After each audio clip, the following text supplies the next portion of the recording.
que que você não tem o que você deseja?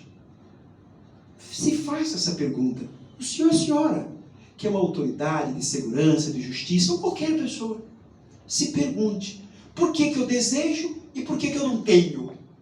Olha, o fulano tem, meu colega tem, meu vizinho, meu parente, por que que eu não tenho? Aonde está a resposta?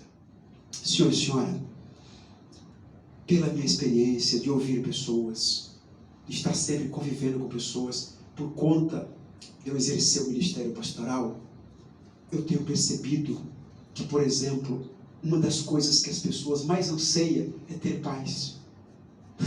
Ah, todo mundo quer ter paz, todo mundo quer viver em paz.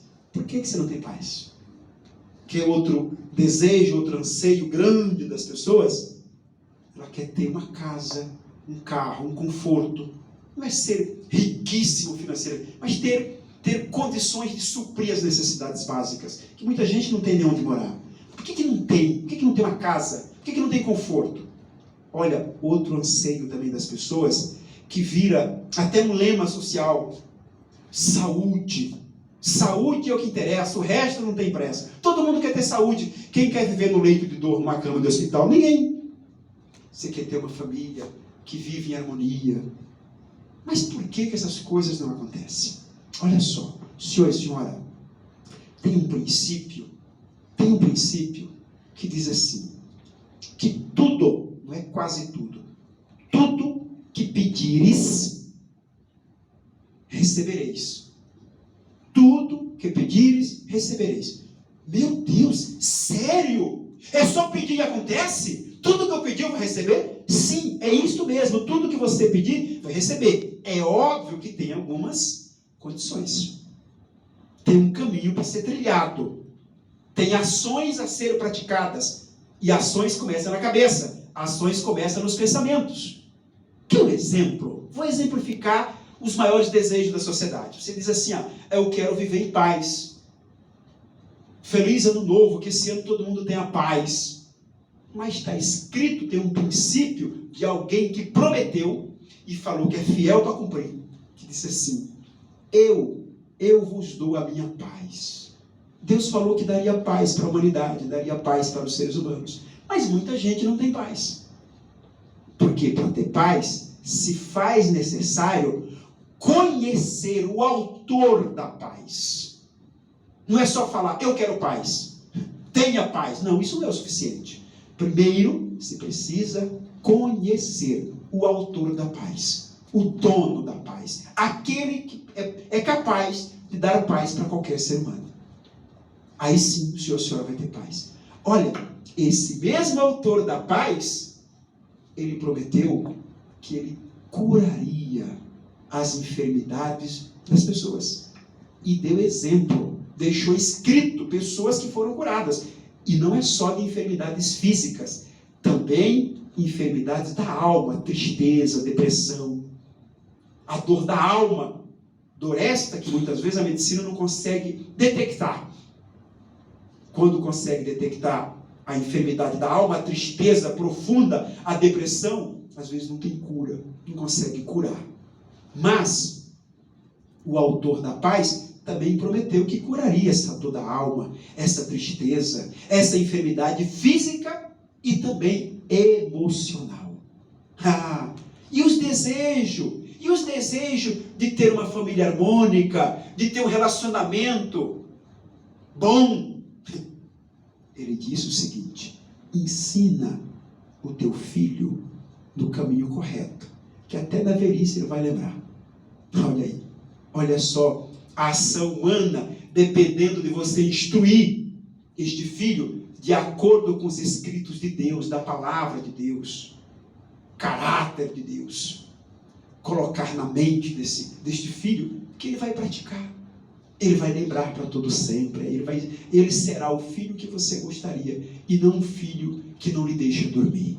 Olha, quando fala de relacionamento entre pessoas, a pessoa quer ser feliz na vida sentimental dela. A vida amorosa é um grande anseio.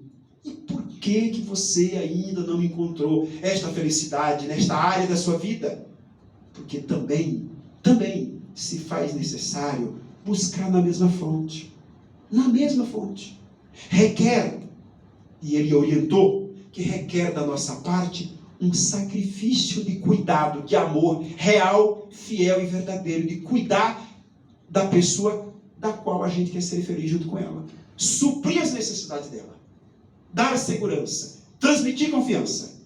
Precisa, da nossa parte, fazer algo por esta pessoa. E aí sim, tudo isto tem um manual. Está no manual da vida. Já vou falar desse manual, que o senhor e a senhora vai se surpreender quando conhecer este manual da vida.